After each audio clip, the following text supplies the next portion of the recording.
Oh god. 1997 was a terrible year for music. Besides the occasional good release, the musical landscape was wretched, with several new talents entering the fold, as well as the further musical emasculation of once great acts such as Aerosmith, Metallica, and Motley Crue. But anyway, on to Dokken. Like I mentioned last time, the band disbanded after releasing what many consider to be their best album, Back for the Attack. But several years later in 1994, after Dunn and George reunited for a short amount of time to write a song on George's Sacred Groove solo album called We Don't Own This World, the full band reunited, releasing the aptly titled album Dysfunctional a year later in 1995. And even though I'm not a huge fan of the album, a lot of people liked it, and it got really good reviews. And according to Dunn, it sold 400,000 copies. And for a band like Dokken to sell that much in 1995, when their record label gave less of a fuck and didn't do shit to promote it, if you ask me, that's pretty goddamn impressive. But Dysfunctional was basically a Dokken solo album, and it was originally meant as a follow-up to his first solo album, Up From the Ashes in 1990, and was largely written by just Dunn, or both Dunn and Jeff Pilson, depending on who you ask. With George pretty much coming in last minute, only working on guitar solos and putting his own spin on the guitar parts already written. Then by the time it came to record the follow-up, according to Dunn, he wanted to let George, Jeff, and Mick write the music, and he was going to write lyrics only. Mainly because Dysfunctional was mainly a project of his own and not the rest of the band. Now, I'm not sure if this is true because the only person I've heard say this is Dunn, and it kinda sounds like him trying to shift the blame onto other people to me. But I don't know, I wasn't there, it could be true, all I know. But regardless of the he said, she said bullshit, the fact remains that in 1997, Dokken released one of the worst albums of the decade. And that is fucking saying something. Ah, god. Bring on track 1.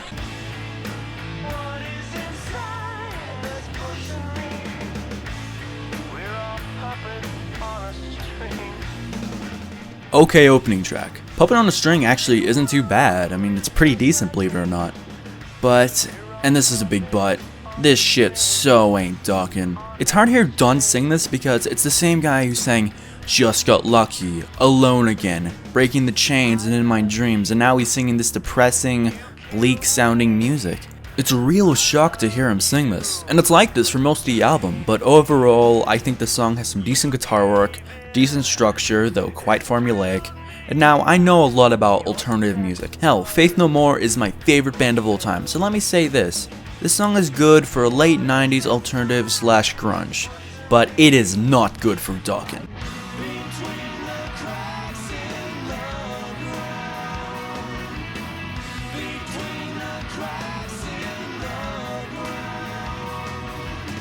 Cracks in the Ground.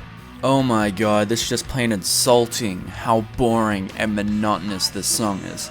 It's slow, goes absolutely nowhere, and takes forever getting there too. And now this is where the album's biggest flaw comes out. It's just so goddamn boring. Not even that's insultingly bad, which, don't get me wrong, it is. But put it this way, at least Saint's anger is funny in how bad it is. And it's entertaining that way. But this album just puts me to sleep with its vapid bullshit.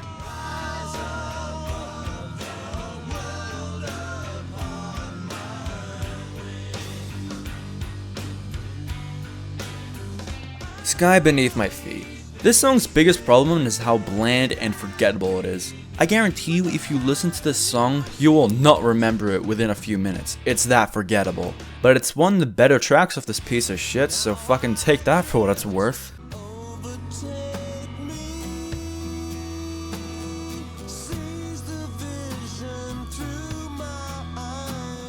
Until I Know. Oh dear god, what the fuck happened to this band? I mean, really? George went from playing the amazing solo to Tooth and Nail to this plodding, few chords, hippie horse shit. And if internet rumors are anything to be believed, this album was basically George's fault, because he apparently tried to write the worst shit possible so he could basically break up the band, and if true, is fucking detestable.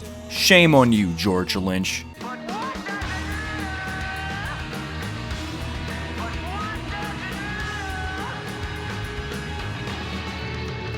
Hello. Okay, now this song is actually pretty good, mainly because it's one of the few times the band actually sounds the slightest bit inspired on the entire album. It actually sounds like they wanted to go into this direction and experiment with the sound, unlike the rest of the album. It actually has a few twists and turns. It actually takes some chances. It doesn't stay in the same slow, plodding tempo the entire song. It actually takes some chances, and it gets quite intense, especially near the end. Especially with Dunn repeating the line, "All I need is just a drink of water." I mean, I can't really say I love this song, but fuck, compared to other tracks, this song is fucking amazing.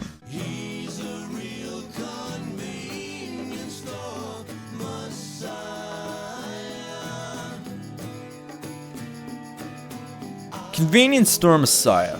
Now believe it or not, I don't hate the song either, because like the other song, Hello, it actually sounds like the band are trying to do something different and experiment, and not fuck around and phone it in.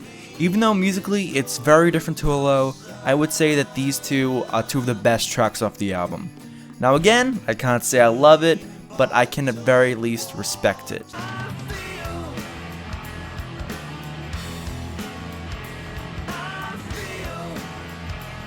I feel this song is shit, boring, stupid, monotonous, tedious, mundane, tiresome, uninteresting, dull, doesn't go anywhere, and forgettable.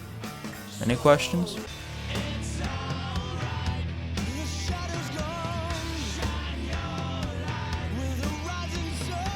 Here I Stand. This song has vocals from bassist Jeff Pilson, and damn is it mediocre.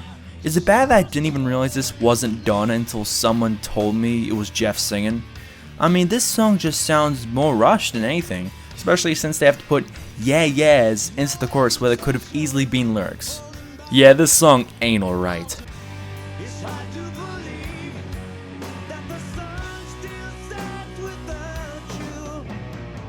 Hard to believe. It's hard to believe this album was actually made and released to the public.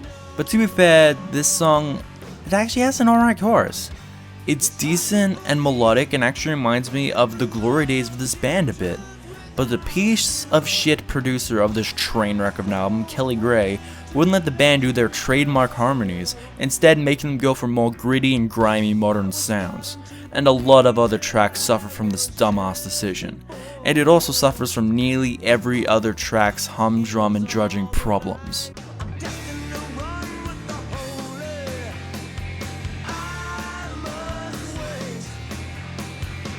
Sweet Life. That title just makes me want to go listen to Sweet Leaf by Black Sabbath.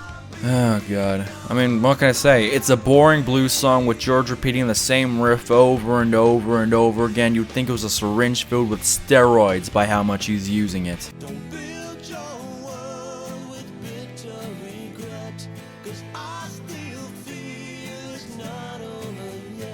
Bitte Regret. Oh my god, Bitte Regret is fucking amazing. It's a beautiful ballad about Rat's guitarist Robin Crosby, who had recently died, while they were recording this album in 1997. But I reckon it isn't just about Robin. I think it's also about not wasting your life hung up on mistakes you've made and trying to move on. I mean, what can I say? If you're gonna listen to any song off Shadowlife, make it this song.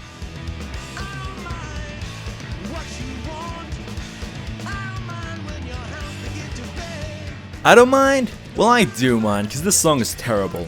I mean, come on, we just listened to by far the best song on the album, to listening to one of the album's worst tracks.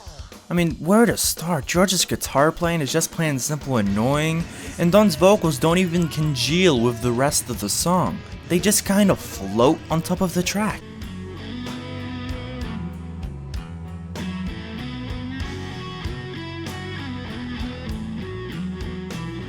Until I Know, slight return. And as expected, the album ends with not a bang, but a whisper.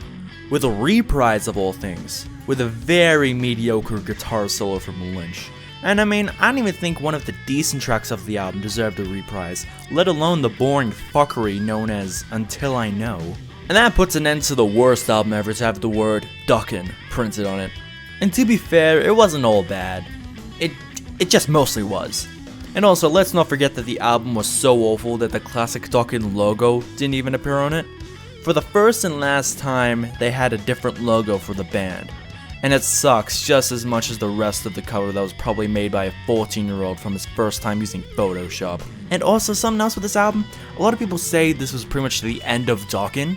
I mean, I kind of disagree, mainly because Erase the Slate that came out after this, after they fucking kicked George Lynch to the curb for supposedly sabotaging the album, and for being a goddamn abusive motherfucker, especially on the tour. On the tour, he fucking tried to strangle Don Dokken. I mean, what the fuck is wrong with you? Jesus Christ, that is ridiculous. You're in a fucking band. What are you doing trying to physically hurt your singer? But anyway, back to the point of what I was trying to say before I went on that rant. Sorry about that, by the way. Erase the Slate came out a year after this, and though it wasn't like perfect and it pales in comparison to like Underlock and Key and Tooth and Nail, I still think overall it was a pretty good album for what it was. And a couple albums they've done since are alright. So that just kind of proves, even though this album eats raw dick, it doesn't mean that they didn't have relevant music to make after this, and they didn't have good music to make after this. Like Erase the Slate was a good album, you know? It was really good. Red Beach did a really nice job playing guitar and filling George's shoes. But also, I just kind of have to add that whole George Lynch rant just before. Let me just make this clear. I do not hate the man whatsoever. I think he's a fucking god. I just really thought I had to, like, talk about something that I haven't seen a lot of people talk about. The fact that, at least according to Don, according to other members of the band, he physically hurt them, or at least tried to.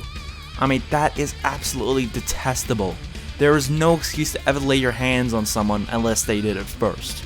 I mean, like, to be fair, even if George was watching this, he would probably agree with me that it was a shitty thing of him to do. But anyway, I'll see you next time with an album that doesn't suck. Hopefully. Okay, right now, I'm sorry for making this video any longer than it needs to be. I just really want to do something which I haven't been able to do for the last, like, few months or so, and I haven't really had a chance to. That's mainly because I appeared on my friend's podcast, Ironcast. They're really cool guys, like Mr. T, Greg and Luke, they're really nice guys. I love them a lot. And I appeared on their podcast. We did Ramone's Brain Drain, and a few months later they released Angel Dust, Faith No More. So if you're interested in me, those bands, and you want to check them out, like go check out those episodes. And if you like what you hear, go listen to their other episodes, even though I'm not on it. In fact, I think a lot of the best episodes they've done is the ones without guests or anything. So do yourself a favor, check out their show, and peace.